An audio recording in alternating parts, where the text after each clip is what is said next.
uma das questões que, ao longo dos séculos, mais fizeram com que homens e mulheres questionassem a existência de Deus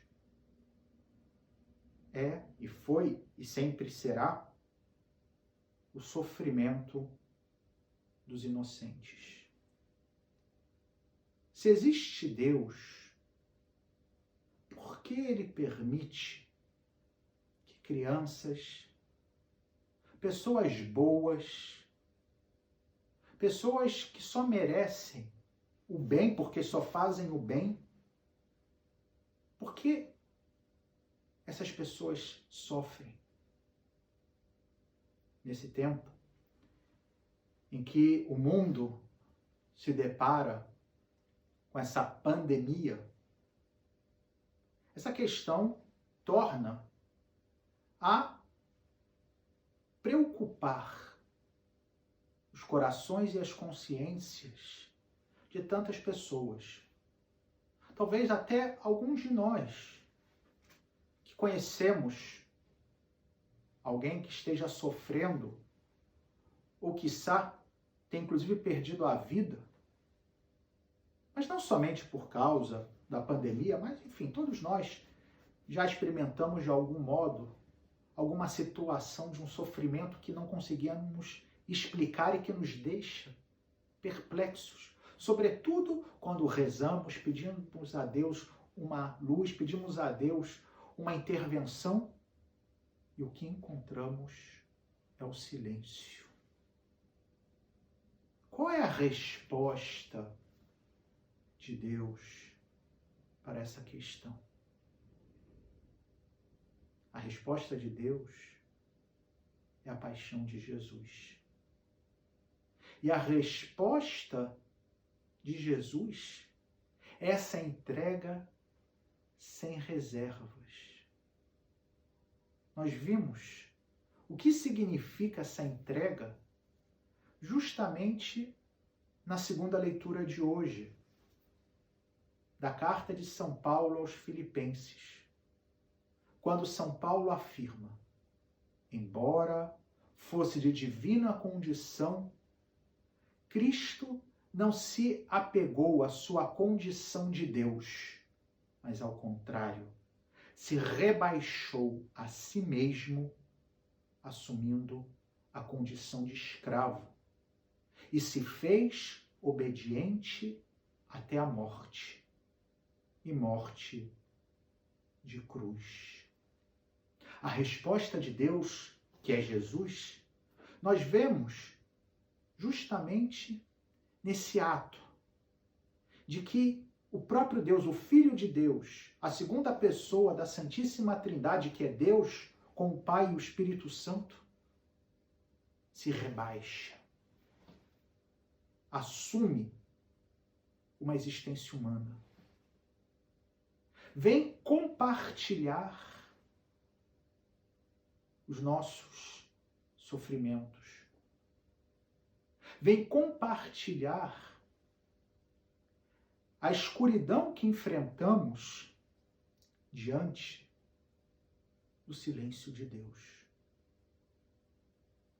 É por isso também que, ao escutarmos o relato da paixão, quando Jesus estava, escutamos assim, crucificado, ele, num determinado momento, já pouco antes de expirar, ou seja, pouco antes de morrer, ele exclama: Eli, Eli, lama sabachthani.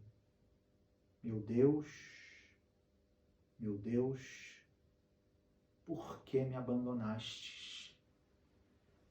Essa frase deve ter impactado muito todos aqueles que estavam ali, os discípulos de Jesus, sobretudo as mulheres. O único discípulo que se manteve ali até o final foi São João, os outros todos tinham fugido, Pedro inclusive tinha negado Jesus. Mas essa frase deve ter impactado os que estavam assistindo a cena da crucifixão, tanto é que é das poucas frases que estão no Evangelho que se mantiveram no seu original. Ou seja, tal como Jesus as pronunciou. Eli, Eli, lama sabachthani. É verdade que essas palavras são as palavras de um salmo, Salmo 21, que nós escutamos, aliás, depois da primeira leitura, e que é um salmo que, no fundo, fala de esperança em meio ao sofrimento.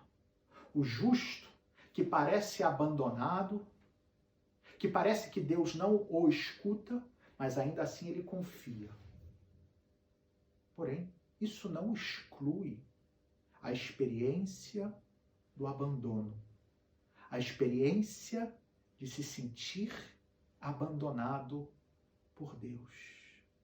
E Jesus, isso aqui é algo que deve nos levar a uma reflexão profunda e, sobretudo, a agradecer sem medida esse amor que Deus manifesta por nós desse modo, que é Ele ter querido experimentar essa situação de indigência, essa angústia que os seres humanos sofrem no momento de dificuldade, a angústia que o sofrimento gera nos nossos corações. E Jesus experimentou isso. Alguém poderia perguntar, mas seria mais fácil, ao invés de toda essa situação de ir para a cruz, de oferecer a sua vida, de querer experimentar o nosso sofrimento, não era mais fácil que Deus simplesmente tivesse acabado com o sofrimento com um estalar de dedos? Afinal, Ele é Deus, Ele é onipotente. Vamos pensar da seguinte forma, que talvez nos ajude um pouco a compreender a riqueza dessa realidade. Nessa situação que nós estamos vivendo de pandemia, muitos já começam a falar, e é inevitável que isso acabe entrando no horizonte das preocupações, porque é um problema que deverá ser enfrentado, que é a questão econômica. Enfim, com o fato de que estamos em quarentena, enfim, vamos ter um problema econômico grave. E há pessoas já que estão passando por necessidade, pessoas que estão sem dinheiro. E aí eu pergunto, uma pessoa honesta, trabalhadora, o que ela iria preferir? Que um homem rico, bom, simplesmente dissesse, não se preocupa, de hoje em diante você não precisa fazer mais nada. Eu vou te dar o dinheiro e você vai viver sem ter que trabalhar. Ou, ao contrário, essa pessoa não preferiria ser tratada com dignidade e respeito?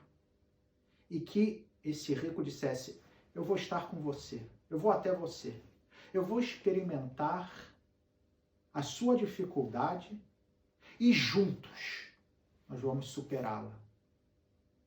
O que corresponde mais às necessidades da nossa dignidade? Aquilo que vai nos fazer sentir plenos e não simplesmente sujeitos passivos diante de um poder maior. Deus não nos trata como marionetes, nos trata como filhos. Nos quer como homens e mulheres maduros, que não como um passe de mágica têm seus problemas resolvidos, têm seus problemas apagados, mas Ele vem estar conosco, vem experimentar conosco os problemas, vem se fazer solidário conosco, para que juntos com Ele possamos crescer, enfrentar o problema, superar o sofrimento ou transformar o sofrimento, porque às vezes não podemos anulá-lo. Às vezes a doença, a dor, não é algo que a gente possa arrancar. Deus não vai arrancar de nossas vidas, mas vai se fazer nosso companheiro. Vai nos ajudar a dar um sentido a esse sofrimento, a olhar para além desta vida de agora. Jesus, do alto da cruz, com seus braços abertos, nos abraça a todos. Diz, eu entendo o teu sofrimento. Eu entendo porque muitas vezes você quer dizer, meu Deus, por que me abandonastes? Porque eu também o disse. Mas vamos juntos. Eu estou contigo. Até a morte, se necessário for. Para que contigo e você comigo possamos encontrar a verdadeira vida, a plenitude da existência. É esse o mistério da Páscoa. É essa a resposta de Deus para os nossos sofrimentos. É esse o significado mais profundo da cruz de Jesus. Não é simplesmente um ato de sofrimento absurdo, mas é um ato de entrega, de solidariedade, de alguém que leva a sério a minha vida e que quer que a minha vida tenha sentido. Não a vida de uma criança ignorante, mas a vida de um filho que se sabe herdeiro da felicidade eterna. Louvado seja nosso Senhor Jesus Cristo, para sempre seja louvado.